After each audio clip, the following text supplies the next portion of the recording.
Thank you for checking out the video, guys, as I just make my way through the LinkedIn office to get to the coffee bar. Just want to do a quick introduction as to why exactly I made this video, why I interviewed my colleague. So Matthias has recently joined LinkedIn. He's only here about 4 weeks. And it's part of the early learning where I suppose you learn the culture and values of any company, really, not just specifically LinkedIn. But what I wanted to demonstrate and have a discussion with Matthias about was the change in mindset. How he went from having a LinkedIn profile purely because he had to why us in LinkedIn are advocates of the brand and the type of activities that we do on LinkedIn. And you can tell clearly Matthias is, obviously it's not easy to talk in a second language, and he was very nice for volunteering to do it for me, but so you can tell he's a little bit nervous, but that's okay, guys. But yeah, so as I arrived at my destination, just want to say thank you, and I hope you enjoy it. Bye-bye.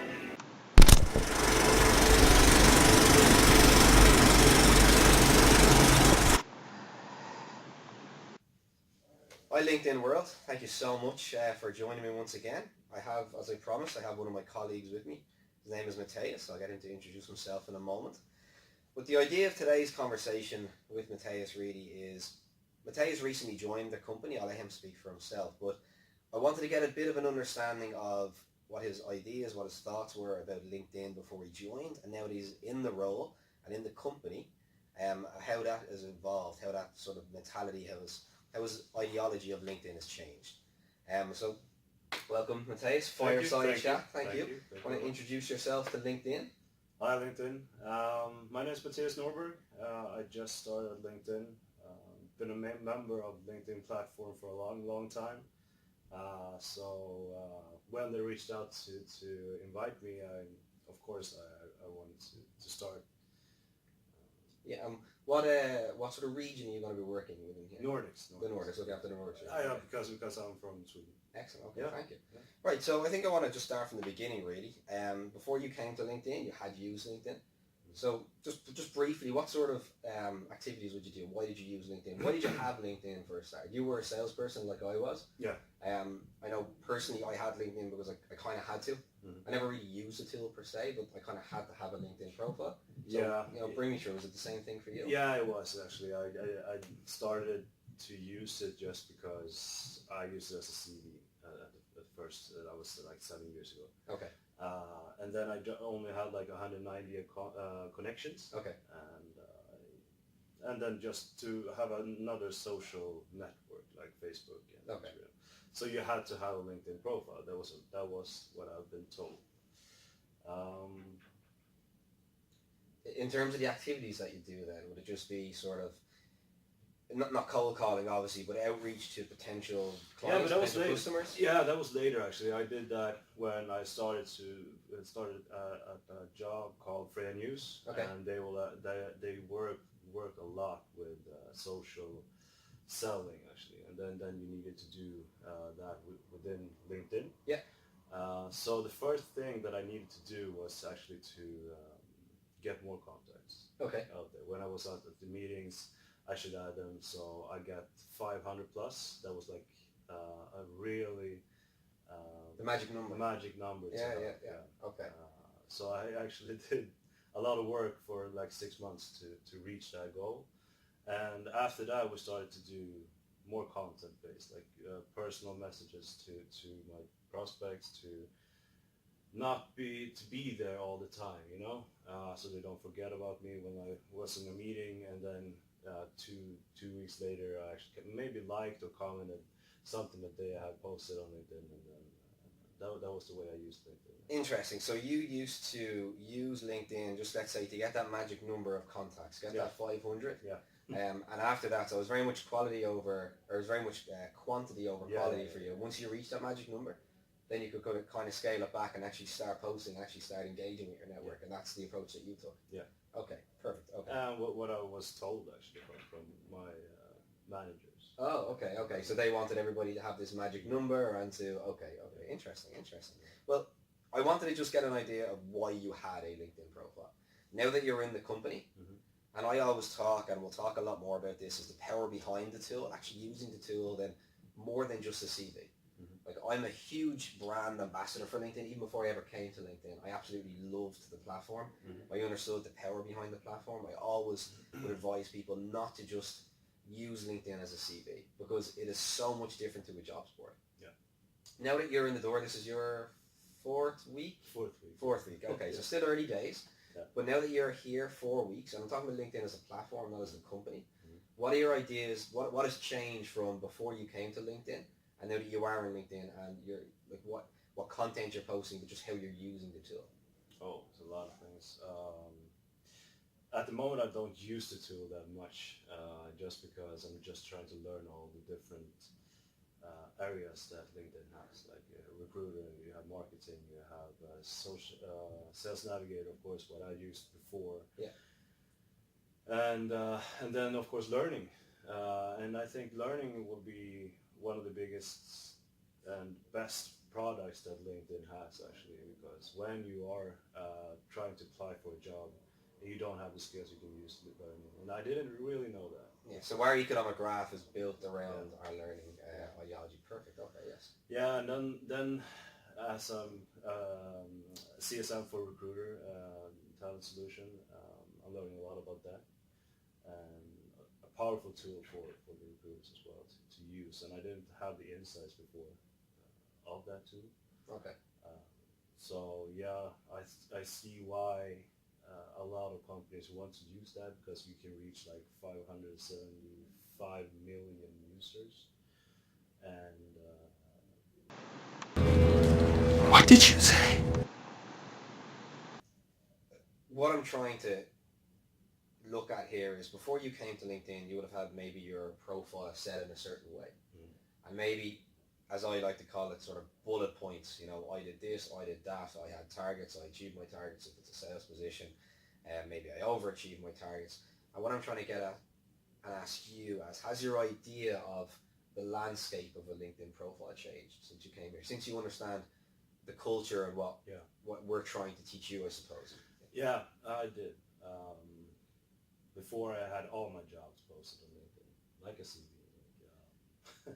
My first job until that I started LinkedIn. But then I saw the learner like to rock my profile, and I followed that instruction, actually.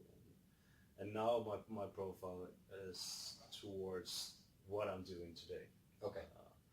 And I've updated every job that I've done with like 3-4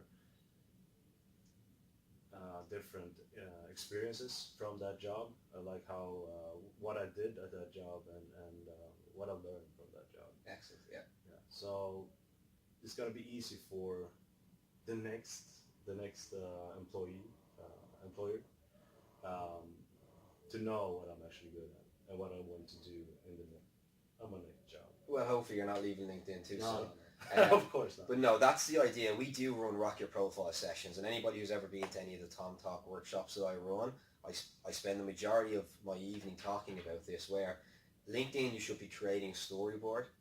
It should not be telling the world how fantastic you are. It should be creating a storyboard, explaining what your experience is, key projects that you're working on. Obviously do explain key wins, or if you've been successful, but not in a way that basically is just, look at me because I'm fantastic.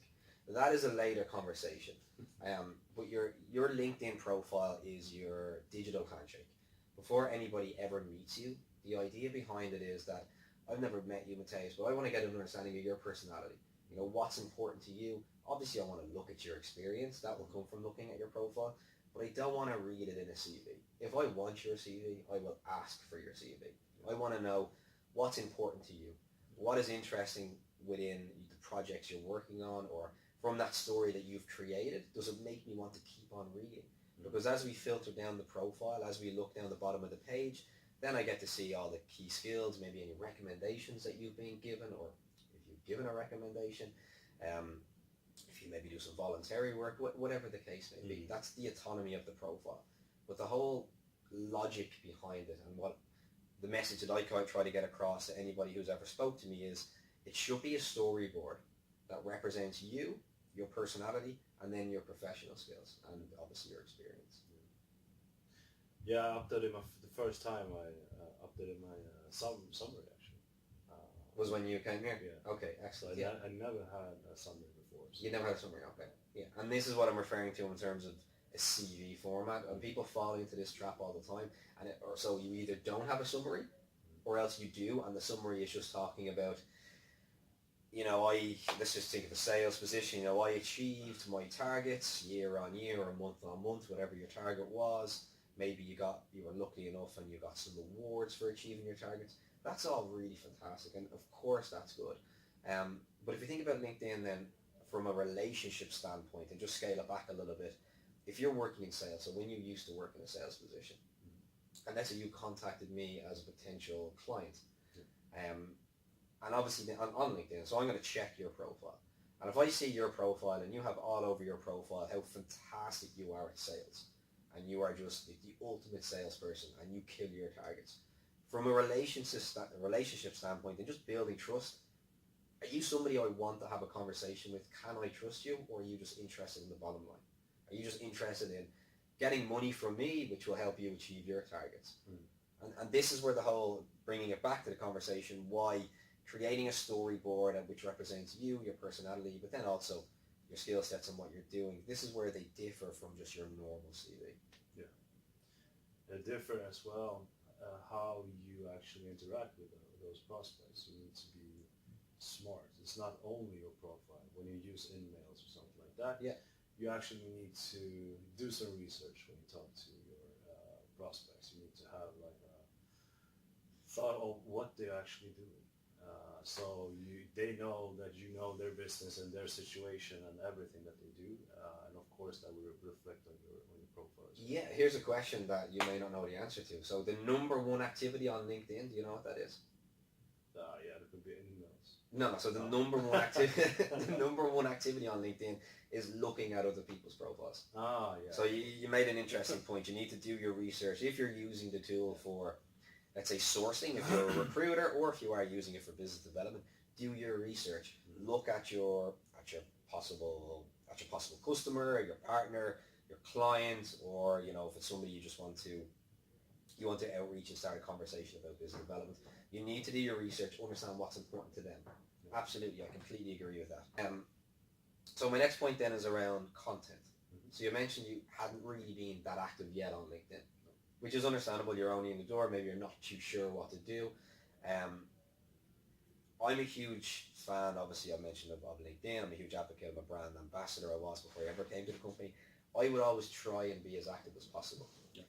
But the advice I would give to you would be, find out what type of message, find out what type of content your audience wants to see.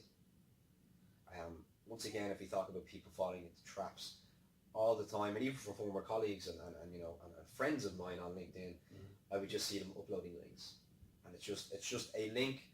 There's no message, there's no context as to what's important, why you should read this. It's just a link, and from their point of view, and it's also probably some of these friends of mine and old colleagues would be working in a company where you kind of have to have a LinkedIn profile. So this is their way of using the network. It is important that you understand what sort of content your audience wants to see. So who is your intended audience? And I don't just mean your connections, but who is your intended audience? And the message, whatever content it is you're posting, it should suit, it should tailor, it should fit to the actual audience. So now that you're here, have you thought about anything to do with content? Have you thought about trying to be active on the network? Yeah, the tool Elevate. I really like that one because you can choose which categories you want to post to your followers, and then that's easy for one that don't have time actually for it gives you suggestions. Yeah, it gives suggestions, and you don't need to be that. What do you say? You don't need to go out in to the news and find your content. You can actually get that from LinkedIn. So if you're not an active user, you can use Elevate. So LinkedIn is actually trying to help you in terms of smart suggestions, what might be relevant. Absolutely brilliant. Okay. So I suggest you use that one. Top tip, check out LinkedIn Elevate.